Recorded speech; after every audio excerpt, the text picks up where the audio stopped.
मेरे ज्येष्ठ और श्रेष्ठ साथी बंधु,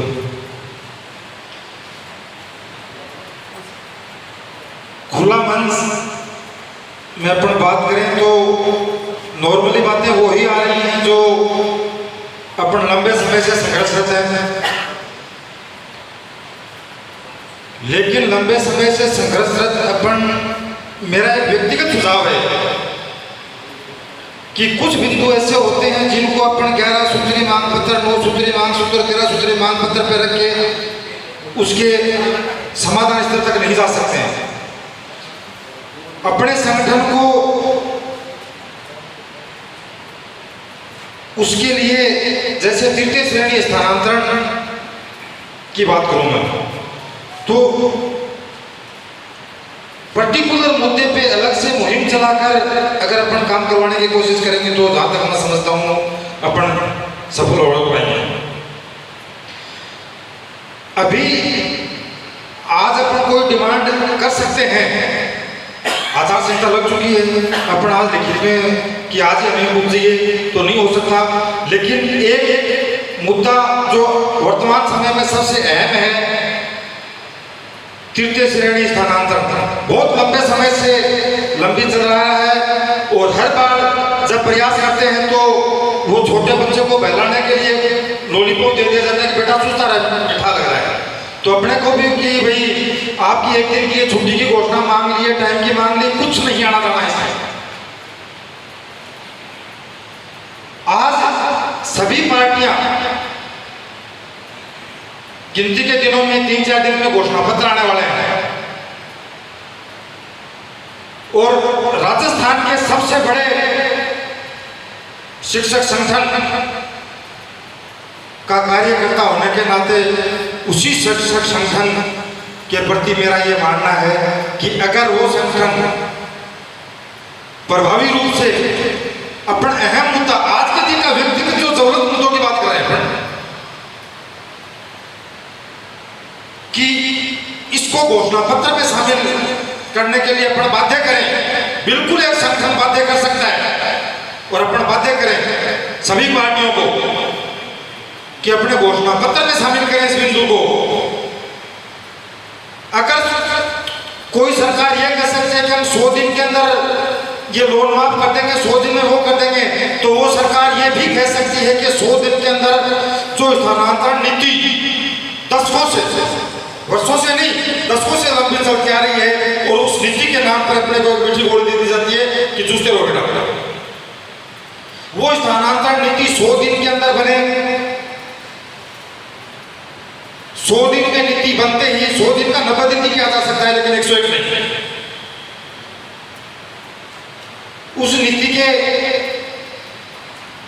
100 दिन के बाद में 15-20 दिन उसके ऊपर कमेटी बैठ जाएगी और फैसले करने वो कर लेगी और तब तक अपन जो अपनी परीक्षाएं हैं उनसे निवृत्त हो चुके होंगे। एक प्रकार से जो तबादलों की सीजन की बात आती है वो सीजन वही मई जून का जाता है, उस समय स्थानांतरण करें। ये प्रावधान नहीं है।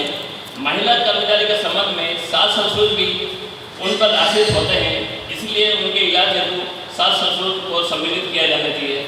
इसी साथ में अपने वार्ता ये विराम देता हूँ। धन्यवाद। पहला बिंदु है राज्य सरकार द्वारा घोषित राज्य सेवा के अधिकारियों को 9/18/27 का चयनित वेतनमान देने की घोषणा की, जिसकी पुष्टि मंत्रिमंडल की बैठक में भी की गई। वित्त मंत्रालय द्वारा आदेश भी जारी किया गया, किंतु शिक्षा विभाग में निदेशालय स्तर पर आदेश जारी नहीं हुए, जिससे शिक्षा सेवा के सभी अधिकारी उक्त लाभ से वंचित हैं। निवेदन है कि उचित कार्रवाई कर शीघ्रता का आदेश जारी करावे, साथ ही शिक्षा अधिकारियों को उक्त 9/18/27 वर्ष की एसीपी का लाभ दिलावे।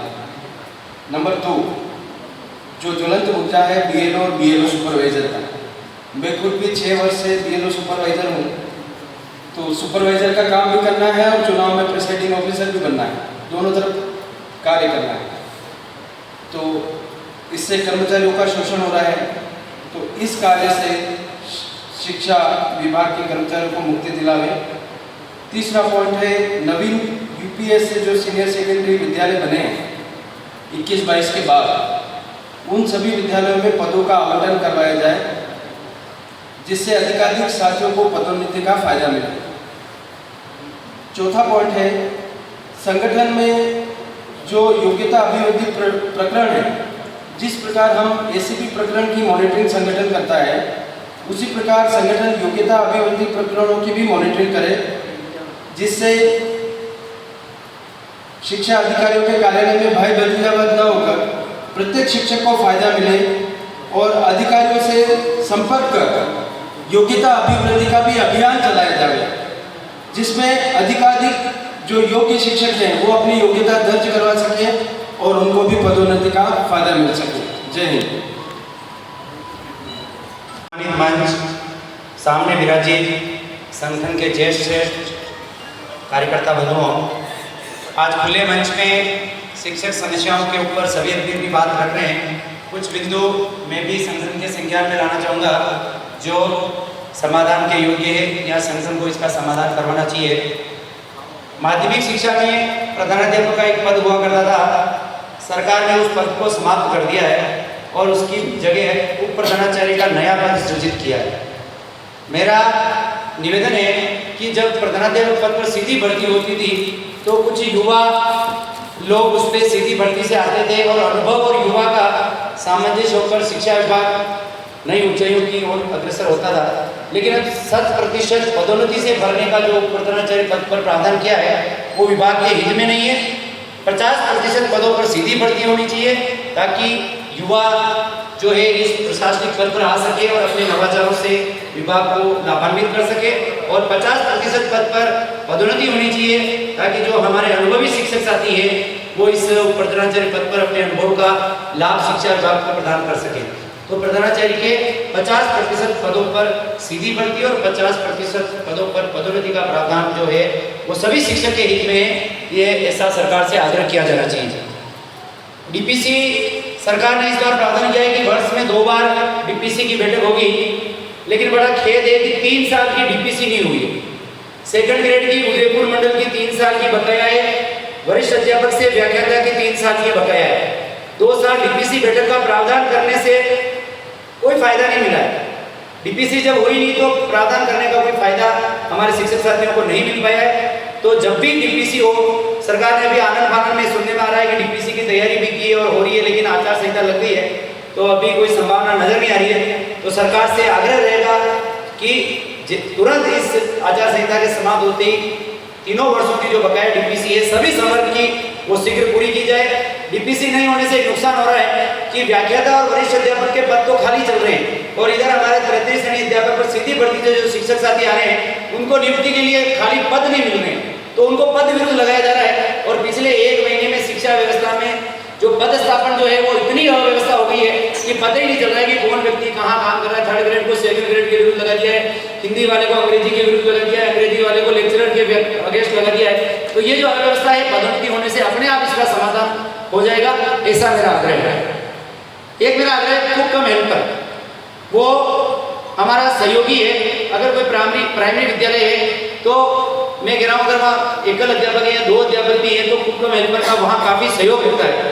उसके मानदेय में सरकार ने थोड़ी बहुत बढ़ोतरी की है कि उनको 2003 रुपये प्रतिमाह दिए जा रहे हैं, जो न्यूनतम मजदूरी से काफ़ी कम है।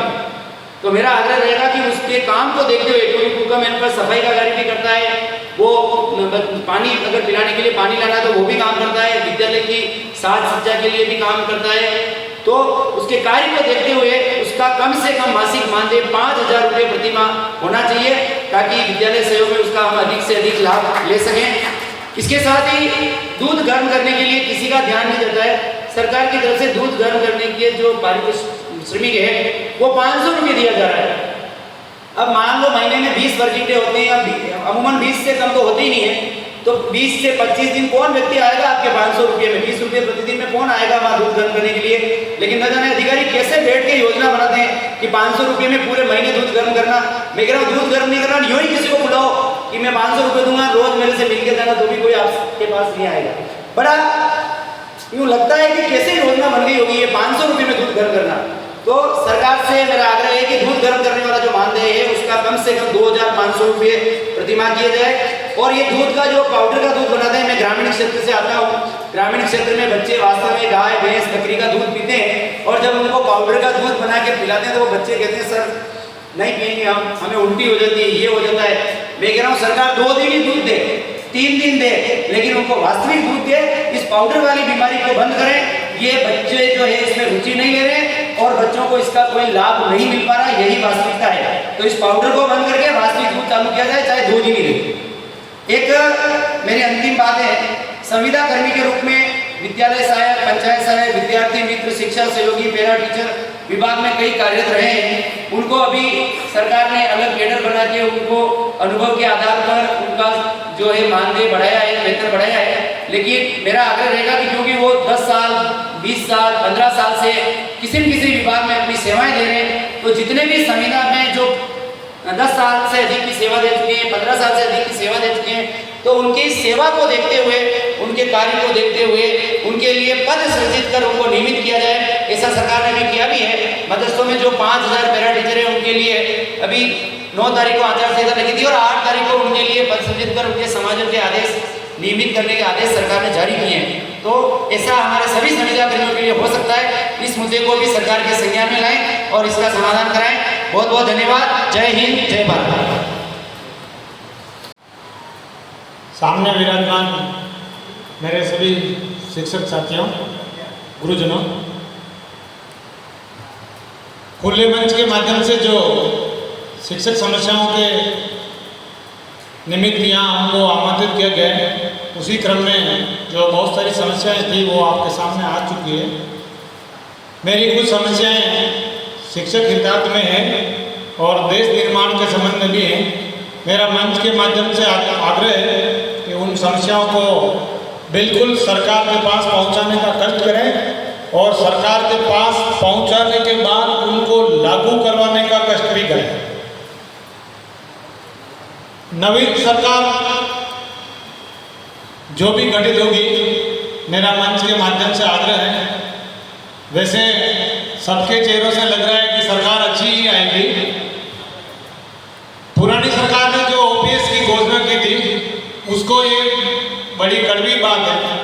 बिल्कुल नवीन सरकार भी उस ओपीएस की घोषणा को जारी रखें, उस योजना को कतिपय बंद कराने की कोशिश न करें। साथ ही आरजीएसएस में जो निजी अस्पताल है उसमें प्रतिदिन का 1000 का कैश लिमिट कर रखा है कि जो दवाई खरीदी जाएगी वो 1000 रुपये तक की खरीदी जाएगी। हर शिक्षक से आरजीएसएस के रूप आरजीएसएस सुविधा देने के लिए कटौती के रूप में जो अंशदान काटा जा रहा है और सरकार बदले में उसके ऊपर लिमिट भी लगा देती है कि भाई 1000 रुपये निजी अस्पताल से ही एक दिन में दवाइयाँ खरीद सकते हैं। तो इस लिमिट को तुरंत प्रभाव से बंद कराते हुए इस जो आरजीएसएस व्यवस्था है इसको खुले विचारों के तहत इसको समायोजित की जाए। अंग्रेजी माध्यम विद्यालय इस सरकार ने इतने खोल दिए कि जितने चाहो उतने विद्यालय, वैसे आप देख ही रहे हो, जितने चाहो उतने जिले, जितने चाहो उतने विद्यालय, लेकिन उन विद्यालयों में पढ़ाने वाला कोई नहीं, वहाँ की व्यवस्था कुछ नहीं है। हिंदी माध्यम के बच्चे हैं उन्हीं को अंग्रेजी माध्यम में कन्वर्ट कर दिया। अरे जब आपकी कोई पॉलिसी बनी है तो उसके अंदर भी बालक शुरुआत से लगाकर अंत तक अंग्रेजी माध्यम में प्रवेश वाला होना चाहिए। 20 सत्र में जो बच्चा 5वीं, 8वीं और 10वीं पढ़ रहा है, जिसने 5 साल, 8 साल और 10 साल तक हिंदी माध्यम में पढ़ा है, वो एकाएक अंग्रेजी माध्यम को कैसे स्वीकार करेगा? लेकिन आपको तो योजना लागू करनी थी और आपने उसी हिंदी माध्यम को अंग्रेजी माध्यम में कन्वर्ट कर दिया। तो मेरा मंच के माध्यम से निवेदन रहेगा कि सरकार ऐसे विद्यालयों की स्थापना करने से पूर्व उनके पूरे मापदंड पूरे करते हुए विद्यालय खोले। साथ ही अंग्रेजी माध्यम विद्यालयों की स्थापना में अंग्रेजी माध्यम विद्यालयों के लिए एक कैडर भी बनाया है। तो जो स्वामी विवेकानंद राजकीय मॉडल विद्यालय तहसील लेवल पर एक पूरे ब्लॉक में एक विद्यालय संचालित थे और वास्तव में सरकार ने उस योजना को धरातल पर मूर्त रूप देते हुए लागू किया था। पहले विद्यालय खोले, भवन खोले, उन स्कूलों को बजट दिया और उसके बाद उनकी प्रवेश की प्रक्रिया प्रारंभ की। विगत 5 सालों में इस सरकार ने उन मॉडल स्कूलों पर अपना ध्यान देना बंद कर दिया और अपना ध्यान पूरा किधर समायोजित किया है आप सभी जानते हैं। तो मेरा मंच के माध्यम से आग्रह है कि जो अंग्रेजी माध्यम विद्यालय में जो शिक्षक कार्यरत हैं, अंग्रेजी माध्यम विद्यालय जो स्वामी विवेकानंद मॉडल स्कूल के रूप में ब्लॉक पर चल रहे हैं, उन पर सरकार पूरा ध्यान दे, उनकी बजट की कटौती न करे और उनके अंदर जो कार्यरत कार्मिक हैं उनको अंग्रेजी माध्यम विद्यालय में केडर में समायोजित करे और उनको उस केडर में प्राथमिकता दे। साथ ही विद्यालय में जो शिक्षा दी जाती है, बिल्कुल पाठ्यक्रम को पूरा करने की शिक्षा दी जाती है, अन्य विषयों की शिक्षा भी दी जाती है, नवीन शिक्षा नीति लग रही है। तो मेरा मंच के माध्यम से आग्रह है कि राष्ट्र निर्माण और नैतिक शिक्षा को दैनिक विषय के रूप में शामिल किया जाए। आपके सामने अभी इजराइल का एक बहुत ही पुख्ता उदाहरण है। मेरा ज़्यादा कहने की आपको आवश्यकता नहीं है, आप सब इलेक्ट्रॉनिक मीडिया के माध्यम से रोज सूचनाओं से अपग्रेड हैं। आप देख रहे हैं किस तरह से राष्ट्र प्रेम की भावना उस देश में आपको दिख रही है। तो मेरा मंच के माध्यम से ये आग्रह है कि जो नवीन शिक्षा नीति लगी है उसमें राष्ट्र प्रेम और नैतिक शिक्षा को रोज मतलब दिल्ली के पाठ्यक्रम में शामिल करते हुए नित्य उसकी क्लासेस लगे और उसके लिए भी विद्यालय में उसका एक जरूरी शिक्षा के रूप में उसको शामिल किया जाए। आए दिन जो घटनाएं होती, शिक्षक छात्र से उलझे, छात्र शिक्षक से उलझे, कहीं न कहीं नैतिक शिक्षा और इस देश के जो कल्चर है उनकी कमी होती जा रही है इस इलेक्ट्रॉनिक मीडिया के माध्यम से। तो मेरा मंच के माध्यम से आग्रह है कि इस नैतिक शिक्षा को जरूर उस दैनिक जीवन के पाठ्यक्रम में शामिल करें। गैर शैक्षणिक कार्यों से बिल्कुल शिक्षक वर्ग को मुक्ति चाहिए और बीएलओ का जो बहुत सारे जिलों में, बहुत सारे तहसील में आदेश भी हुआ है। मेरा मंच के माध्यम से मंच के माध्यम से ये आग्रह रहेगा कि तुरंत ही उदयपुर जिले में भी शिक्षकों को बीएलओ से मुक्त कराएं। ये अपने शिक्षक संगठन के लिए बहुत ही मतलब एक यूँ कहते हैं ना कि शिक्षकों के जायज मन की बात का एक उदाहरण होगा कि वो बीएलओ का यहाँ से एक ऑर्डर पारित करा दे जिले के माध्यम से कि शिक्षक कोई भी बीएलओ का कार्य नहीं करेगा। साथ ही सभी वर्गों की डीपीसी सरकार हर साल करे, किसी भी वर्ग की हो, उप प्रधानाचार्य की हो, प्राचार्य की हो, फर्स्ट ग्रेड की हो, सेकंड ग्रेड की हो, किसी भी वर्ग की डीपीसी हो, सरकार उसको हर वर्ष करे। ऐसी संगठन सरकार के सामने बाध्यता पेश कर दे कि डीपीसी एक नियम के तहत हर वर्ष हो। तथा जो शिक्षा सेवा अधिनियम अभी गजट नोटिफिकेशन के रूप में सरकार ने पास कर दिया है, उसको भी तुरंत आचार संहिता की वजह से वो रुक गया था, उसको तुरंत अमल में लाने का प्रयास करें। और एक जो महत्वपूर्ण चीज है, शिक्षक संघ राष्ट्रीय बहुत ही बड़ा संगठन है राजस्थान का, इसमें कोई दो राय नहीं है। लेकिन हमारी ये पुरजोर मांग और सरकार के सामने घोषणा पत्र में भी ये शामिल होना चाहिए कि अगर समवैचारिक सरकार आती है तो शिक्षक संघ राष्ट्रीय को सबसे पहले सरकारी मान्यता देने का प्रयास करें।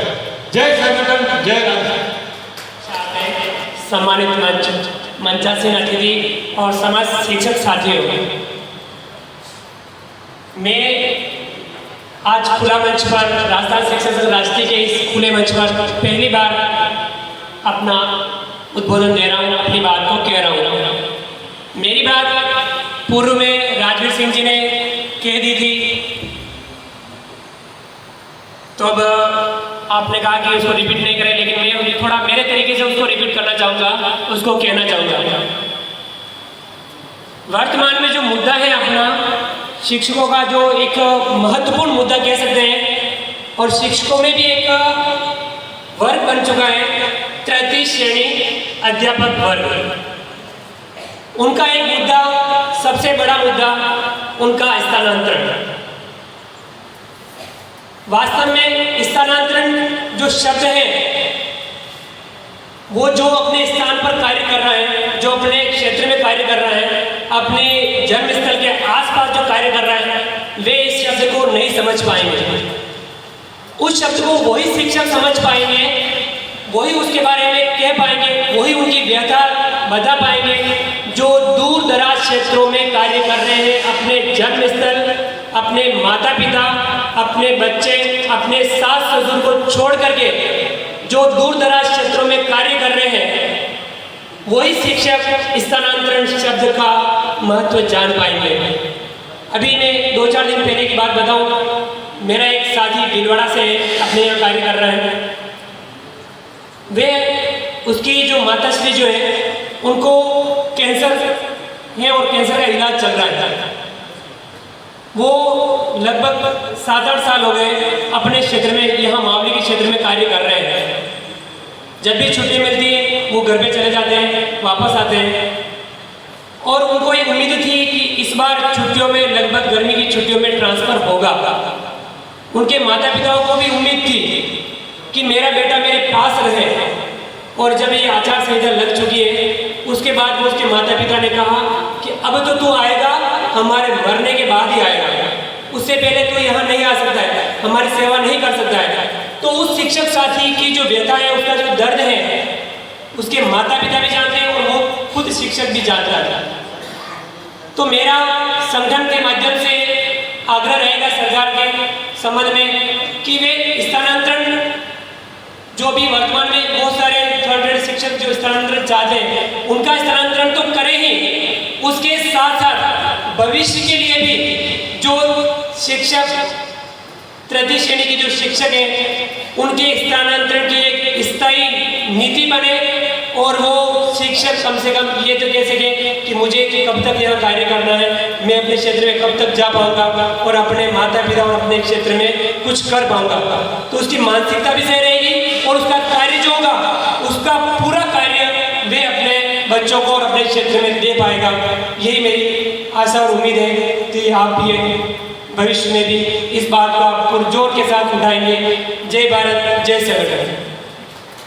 राष्ट्रीय के खुला मंच की अध्यक्षता कर रहे जिलाध्यक्ष महोदय श्रीमान पुष्पेंद्र सिंह जी जाला साहब, मुख्य अतिथि के रूप में हमारे बीच में विराजमान भगत लाल जी शर्मा साहब, सुधीर जी शर्मा और मंच संचालन कर रहे श्रीमान चंद्रमाल जी बागड़ी साहब, और सामने विराजमान संगठन के पूरा दाव। मैं आपका ध्यान आकर्षित करना चाह रहा हूँ विशेष तौर से एकदम महात्मा गांधी विद्यालय के जो अध्यापक जो है उनको सरप्लस करके DO एलिमेंट्री में भेज दिया। DO एलिमेंट्री में भेजने के बाद अब उनको आनंद फानंद में कहीं भी विद्यालय में दे दिया, जबकि वहाँ पे पद ही खाली नहीं है। अब वो बेचारे भटकते फिरते, ऑनलाइन ज्वाइनिंग नहीं हो रही उनकी, तो उनकी क्या व्यवस्था है। दूसरी बात एक और बताना चाह रहा हूँ कि THP से जो नॉन THP में अभी आए हैं, पद भी खाली नहीं थे, तो पद सृजित करके उनको एक बार ज्वाइनिंग दे दी गई। तो हमारे कार्यकर्ता जो पहले से लगे हुए हैं, क्या वो वापस आने वाले समय में सरप्लस नहीं हो जाएंगे? उसकी क्या व्यवस्था है? सरप्लस कौन होंगे, वो होंगे या इसके भी एक विशेष तौर से आप करें। दूसरी बात तो मैं कहना चाह रहा हूँ कि जब भी हमारे संगठन के सम्मेलन होते हैं, तो हमारे PLO महोदय जो लगे हुए हैं, अध्यापक बंधु जो, उनको आनंद फानंद में आदेश निकाल दिया जाता है कि आप बूथ पे बैठे, तो वो वापस परेशान होते हैं कि हम यहाँ आ गए वहाँ जाए, जबकि वास्तव में संगठन के जो सम्मेलन हो रहे हैं उनको सरकार ने अवकाश घोषित इसीलिए किया है कि वो सम्मेलन में जा सके, तो उनको वापस बिजी कर देते हैं। तो ये भी एक मुद्दा है। दूसरी बात ये कि आज का जो खेल कूद की जो प्रतियोगिता हो रही है, उनकी व्यवस्था पुरानी की तरह नहीं। कब प्रबोधन केंद्र के प्रतियोगिता हुई, कब ब्लॉक में हुई, कोई पता ही नहीं चल रहा है। पहले जो व्यवस्था थी वो प्रबोधन केंद्र पे टूर्नामेंट होते थे, वहाँ से जो जीतती टीम, वो टीम फिर ब्लॉक पे जाते हैं, ब्लॉक से जीती हुई टीम जिले में जाती है। लेकिन मैं खुद कह रहा हूँ, मुझे खुद को पता नहीं है मेरे UPS विद्यालय के टूर्नामेंट कब हुए, मुझे पता भी नहीं। तो ये भी व्यवस्था जो पुरानी थी वो ठीक थी। आजकल की ये व्यवस्था थोड़ी सी वापस पुरानी जैसी होनी चाहिए। एक बात और बताना चाह रहा हूँ मैं कि 2007-8 में जो अध्यापक लगे थे, उनकी वेतन जो विसंगति है वो बार बार अवगत कराई जा रही है। बहुत सारे अध्यापक हैं जो वो जोधपुर गए, हाई कोर्ट से आदेश लाए और फिर वापस उसको अपने DO में दिया था, लेकिन उसकी अभी तक कोई कार्रवाई उसकी नहीं हुई। वो आदेश वैसे के वैसे पड़े। जब न्यायालय का आदेश है तो उनकी पालना तो होनी चाहिए ना कुछ तो। एक बात और मैं आपसे निवेदन करना चाह रहा हूँ कि जो प्रबोधक भाई बहन अपने लगे हुए हैं, जो प्रबोधक अपनी योग्यता रख रहे हैं, वो यूँ चाह रहे हैं कि मेरा जो पदनाम है शिक्षक किया जाए, क्योंकि हमने एसएससी कर रखी है, बीएड कर रखी है, तो फिर क्यों ना हमें प्रबोधक नाम दे रखा है, जबकि हमें अध्यापक नाम देना चाहिए। क्योंकि बहुत सारे प्रबोधक नाम सुनते ही उनको है दृष्टि से देखते कि ये तो प्रबोधक है, जबकि वो बीएड है। एक और प्रबोधक जो है वरिष्ठ बना दिए गए, उनको वरिष्ठ नाम दे दिया, खाली उनका और कोई परिवर्तन नहीं किया, खाली नाम वरिष्ठ प्रबोधक दे दिया।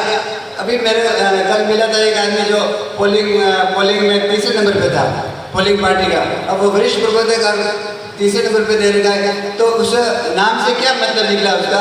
वरिष्ठ बनाए तो उनको सेकंड ग्रेड पोस्ट पे लगाना चाहिए उनकी, तो वो भी कुछ किया नहीं गया है। बाकी तो समस्याएं भाई लोगों ने रख दी है, ये मुख्य रूप से समस्याएं जो मैं आपको बताई। बहुत बहुत धन्यवाद। अभी नई शिक्षा नीति पूरे देश में लग गई है और मैं सभी चाहते हैं कि संस्कृत को कक्षा तृतीय से लगा करके स्नातक तक अनिवार्य विषय बनाया जाए और इस भाषा को सबको पढ़ाया जाए, इसको अनिवार्य रूप में इसको पढ़ाया जाए। राजस्थान की सरकार से भी आप इसकी मांग करें कि कक्षा पहली से लगा करके स्नातक तक संस्कृत को अनिवार्य भाषा बनाई जाए और इसको पढ़ाया जाए। संस्कृत पढ़ाएंगे तो हमारे संस्कार भी आएंगे और संस्कृत जो नहीं पढ़ता है उसको संस्कार बहुत कम आते हैं। संस्कृति इस तरह इसमें कहा गया है। ये मेरी बात है। जय हिंद भारत, जय हिंद। मंत्री जी हैं पधारे और अपने सुझाव दें। आप में से जो भी अपने, क्योंकि हमारा समय 5 मिनट हो रहे हैं, उसके बाद में 5-10 मिनट का एक बार ब्रेक करेंगे और हमारा फिर समापन समारोह का कार्यक्रम होगा। तो आप में से जो भी हो अपने बात रखना चाहें लिखित में अपने बिंदु भी लाएं और अपना नाम को सौंपते हैं, वो 1 वर्ष के लिए क्या कर पाएगा? आपने दिसंबर में चुनाव कराया, दिसंबर में व्यक्ति आया, वापस आप जुलाई अगस्त में वापस उसको कहते हैं आपका रास्ता नया बनने वाला है, वो क्या कर पाएगा? कम से कम कार्यकाल उसका 2 वर्ष का। मैं जब भी ये मंच पर बात आती है, मेरे पास बात करता हूँ, कार्यकर्ता भी आते हैं और बड़े वरिष्ठ व्यक्ति भी आते हैं, तो ये कार्यकाल का जो समय है वो 1 वर्ष का नहीं होकर के 2 वर्ष का ये सुझाव मैं बैठक में बना नहीं रह जाएंगे। शायद 2 साल से मैं भी सुन रहा हूँ कि उदयपुर का भवन बनेगा, पर ये लगता नहीं है कि मुझे अभी भी बहुत दूर की लग रही है। अभी तक तो शायद साल भर पहले तो ये बात हुई थी कि भवन का काम शुरू होगा, परंतु सोते सोते शायद तो 1 साल में तो भवन खड़ा हो जाता। मुझे लग रहा है कि ये आज जिला बैठक के अपन लोग हैं, जिम्मेदार कार्यकर्ता सारे बैठे हैं यहाँ पर अभी, तो ये भवन की जो बात आ रही है बार बार नहीं उठनी चाहिए, बात हो जानी चाहिए कि भवन नींव से काम शुरू होना चाहिए। जब मुझे बीच में जब लगा था कि कोई फोटोग्राफी हो रही है, सफाई हो रही है, तो लग रहा है कि नींव में खुद का काम शुरू होगा, पर लगता है कि अभी तो वो अभी जमीन पर भी वापस नहीं उतरा है, तो ये काम वापस होना चाहिए। लेकिन जैसे ही पंचायत समिति से विभाग में गए और विभाग में जाते ही उन्होंने कह दिया हम आपको नियमित नियुक्ति दिनांक से ही आपको एसीपी का लाभ मिलेगा। तो हमारे पंचायत समिति में काम करने वाले बहुत सारे ऐसे शिक्षक जिसमें वैसा दवे साथी है सेवानिवृत्त होगी, और ये मैंने बीच में हमारे प्रदेश अध्यक्ष जी को पत्र लिखा और उन्होंने भी शिक्षा मंत्री को और एक रिमाइंडर दिया, लेकिन उसका आदेश अभी तक नहीं निकला। एक प्रतिवेदन के रूप में राज्य सरकार को आपकी भावनाओं को संकलित कर लिपिबद्ध करके पहुंचाने का प्रयास संगठन के माध्यम से किया जाएगा। मैं कुछ बिंदुओं पर प्रकाश डालूंगा। सबसे पहले बागड़ी साहब ने जो बात कही थी उस पर प्रकाश डालूंगा। मैं हो सकता है मेरी बात मेरे तक ही निहित हो सकती है, पर जहाँ तक मेरी जानकारी है उस जानकारी के मद्देनजर रखते हुए मैं कुछ बातें बताऊंगा। हो सकता है कि वो लोहे की लकीर नहीं हो सकती है, कोई चेंज भी हो सकता है। बागड़ी साहब से निवेदन करना चाहूँगा कि आपके जो विचार हैं, जो पंचायती राज में जो शिक्षक भर्ती हुई थी 1984 से लगा करके 1988-89 तक, तत्कालीन भर्ती प्रक्रिया में जिला स्थापना समिति एवं पंचायत समितियों की जिला स्थापना एवं प्रशासन अस्थायी समिति को नियुक्ति का अधिकार हुआ करता था। उसके बाद संशोधन हुआ और पंचायती राज एक्ट के अंदर नियुक्ति सीधे जिला शिक्षा अधिकारी और हमारे सीडीओ साहब तत्काल उस समय पीओ हुआ करते थे, उनके माध्यम से होने लगी और परिवीक्षणा काल में 2 वर्ष की नियुक्ति होने के बाद वेतन निर्धारित करने के प्रावधान लग गए और उस अवधि में हमारे शिक्षक भाइयों को जो नुकसान हुआ, जब से जिला स्थापना समिति की बैठक हुआ करती थी और अस्थायीकरण के आदेश होने के बाद वेतन नियमितीकरण के आदेश हुआ करते थे, ये बहुत पुरानी हमारी समस्या है।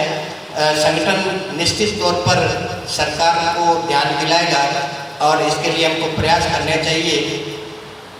इस कारण से हमारे वो शिक्षक और स्वयं बागड़ी साहब और हमारे उदयपुर जिले के करीब 1000 शिक्षक इस लाभ से वंचित हैं।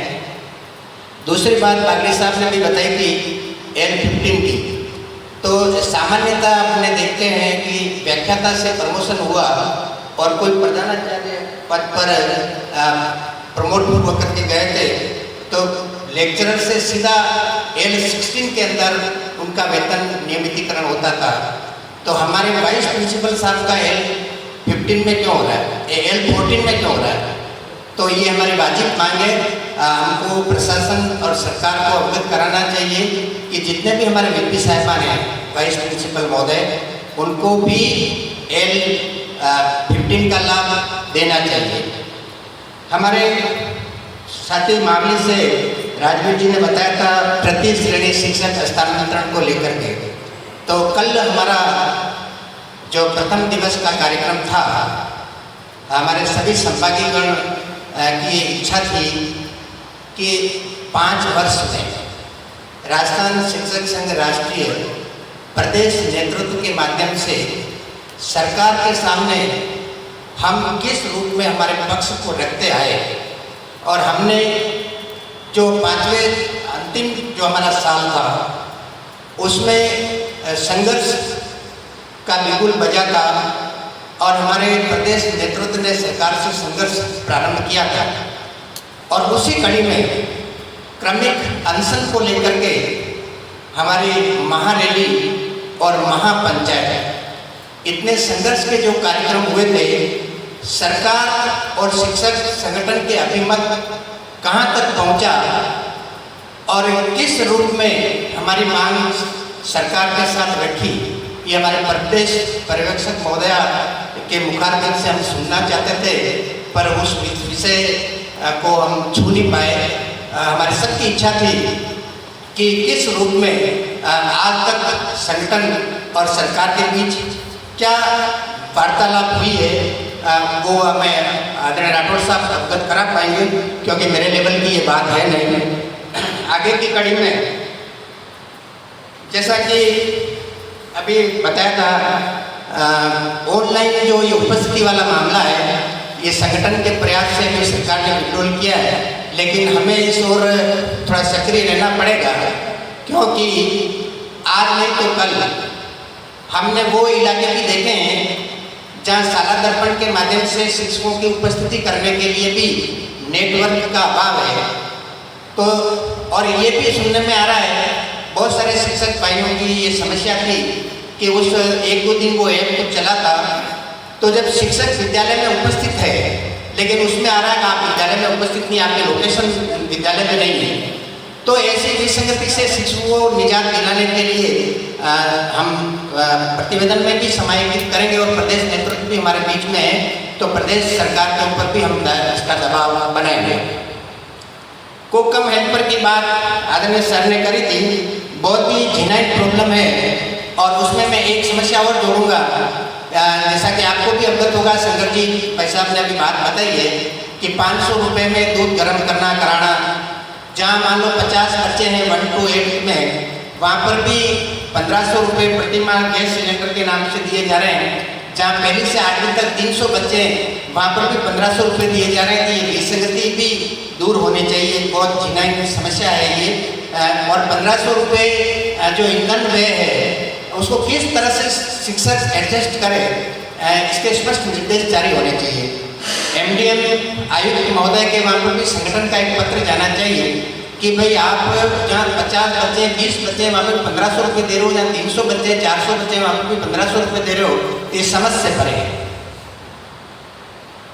अगली कड़ी में खेलकूद प्रतियोगिताओं के बारे में जो बात आई थी, तो मार्च जुलाई से राजीव गांधी ग्रामीण ओलंपिक खेल, युवा महोत्सव इत्यादि सरकार की फ्लैगशिप योजनाएं और सरकार ने अपने खुद के, वो कहना चाहिए कि एम के लिए, खुद के एम को पूरा करने के लिए ऐसे कार्यक्रम चलाए गए। तो हमारे विभागीय पंचांग पूरा डगमगा गया था और बहुत सारे हमारे थर्ड चरण के जो प्रतियोगिताएं थी उनको सरकार ने पोस्टपोन किया। और बिल्कुल सही बात है कि ब्लॉक स्तरीय और जिला स्तरीय खेलकूद प्रतियोगिताएं होनी चाहिए। मैं इस अवसर पर एक मेरे मन की बात है वो भी ध्यान दिलाना चाहूँगा आपको और आदरणीय राठौड़ साहब का ध्यान आकर्षित करना चाहूँगा कि ये जो हमारा शिक्षक सम्मान जो पूर्ववर्ती सरकार भी करती है और वर्तमान सरकार भी उस परिपाटी को कायम रखते हुए शिक्षक सम्मान समारोह आयोजित होते रहे, तो सरकार की तरफ से त्रिस्तरीय व्यवस्था है इसकी। कक्षा 1 से 5 तक का शिक्षक सम्मानित होता है, कक्षा 6 से 8 तक का शिक्षक सम्मानित होता है और कक्षा 9 to 12 का शिक्षक सम्मानित होता है। तो इसमें मैं एक चरण और जोड़ने का सुझाव देना चाहूँगा कि शारीरिक शिक्षकों को भी इसमें समावेशित किया जाए और शारीरिक शिक्षकों का भी चौथा एक अलग से कैडर बनाया जाए, क्योंकि शारीरिक शिक्षक भी हमारे अभिन्न अंग होते हैं। और कभी कभी क्या होता है कि स्टेट और नेशनल पर बहुत सारे खिलाड़ी हमारे शारीरिक शिक्षक भाई बहनों के सम्मेलन से वो आगे बढ़ते हैं और जब आवेदन करते हैं तो जो मार्किंग होती है उसमें हमारे सामान्य 9 to 12 या 6 to 8 तक जो पढ़ाने वाले शिक्षक भाई होते हैं उनसे थोड़ा तालमेल का अभाव रहता है। तो ये 4 चरण में होना चाहिए। जो जिले से 3 शिक्षक राज्य स्तर पर सम्मानित होते हैं तो उसके स्थान पर 4 शिक्षक सम्मानित होने चाहिए। आगे की कड़ी में मैं ध्यान दिलाना चाहूँगा, एक बात और पंचित रही थी कि 14 अगस्त 2014 को तत्कालीन हमारे शिक्षा मंत्री महोदय आदरणीय देवनानी साहब थे और उन्होंने प्रदेश के लगभग 40,000 स्कूलों को मर्ज किया था। हमने हमारे संगठन के लेवल पर एक बहुत बड़ा आंदोलन भी किया था, पर सफलता नहीं मिली और वो एकीकरण हो गया। 14 अगस्त 2014 के को जो स्टार्टअप पैटर्न माध्यमिक शिक्षा में हुआ था, कक्षा 1 से लगा करके कक्षा 5, कक्षा 6 to लगा करके कक्षा 8 तक जो नामांकन के आधार पर पोस्ट सृजित हुई थी वो आज दिन तक वो की वो पोस्ट है। पूरब से सर पश्चिम हो गया, पश्चिम से पूरब हो गया, रात दिन का फर्क हो गया, नामांकन ऊपर नीचे हो गया। आज दिन तक लेवल जहाँ 50 बच्चे 1 से 5वीं तक हैं माध्यमिक शिक्षा में, वहाँ पर भी L1 के 3 शिक्षक हैं और जहाँ 500 बच्चे, ऐसा स्कूल भी है मेरे ध्यान में, हमारे विभाग का स्कूल है जहाँ 1 से 5वीं तक 500 बच्चे, वहाँ पर भी L1 के 3 ही शिक्षक काम कर रहे हैं और L2 में भी यही है। L2 में भी वहाँ मुख्य अतिथि श्रीमान पुष्पेंद्र सिंह जी, भगत राम जी शर्मा, हमारे जिले के मंत्री चंदनमल जी बागी साहब, सामने विराजित हमारे मार्गदर्शक बेरूलाल जी तेली साहब, दबे साहब, जगदीश जी, अभय सिंह जी, जसवंत सिंह जी और महावली से शंकर जी, चंद्रशेखर जी, कोषा अध्यक्ष जी, राकेश जी। आज के इस खुला मंच में अनेक प्रकार की समस्या आप सब ने रखी, तो साथियों मैं ये कहना चाहूँगा, आदि समस्याओं का निवारण तो हम खुद कर सकते हैं और कई सारी समस्याएं हैं। आकर्षण, महत्वाकांक्षा और तृष्णा से उत्पन्न होती है। साथियों, हम जब नौकरी में लगते हैं, सरकार ने कई प्रकार की विज्ञप्तियां निकाली और उसमें आपसे बाउंड बनवाए गए कि हम इस चीज का पालन करेंगे।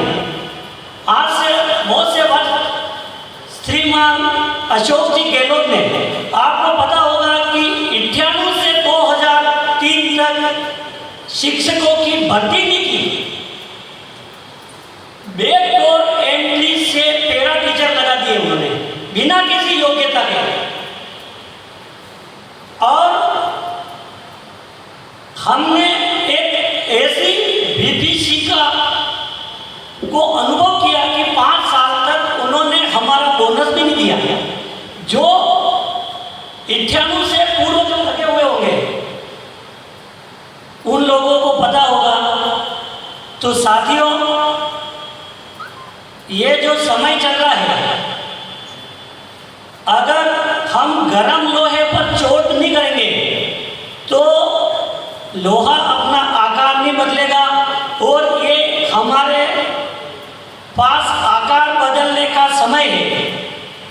अगर हम सब जिस प्रकार हमारी आस्था और संस्कृति पर अनेक प्रकार के हमले हो रहे हैं और हमारी संस्कृति को अगर बचाना है तो हमें एकजुट होना पड़ेगा और इजराइल से सीख लेनी पड़ेगी। अनेक प्रकार के असुरों से घिरा हुआ होने के बाद भी वो निर्भीक होकर अपने मोर्चे पर लड़ रहा है और विजय उसी को मिलेगी जो अपने अस्तित्व के लिए लड़ता है। अस्तित्व का संकट वर्तमान परिस्थितियों में बहुत ही ज़्यादा है। तो मैं ज़्यादा कुछ नहीं कह के ये कहना चाहूँगा, क्योंकि मैं जिस स्कूल में नौकरी करता हूँ, लेवल 1 के पद पर ही हूँ, तो वहाँ पर भी अनेक महापुरुष है, प्रिंसिपल से लगाकर फर्स्ट ग्रेड उसमें अंग्रेजी साइंस। तो अस्तित्व को हमने जीवित रखते हुए शिक्षक संघ की सेवा में हम लगे हुए हैं और हमारा ये प्रयत्न है शिक्षक संघ उत्तरोत्तर ऊंचाइयों की ओर बढ़े और नए साथी जोड़े।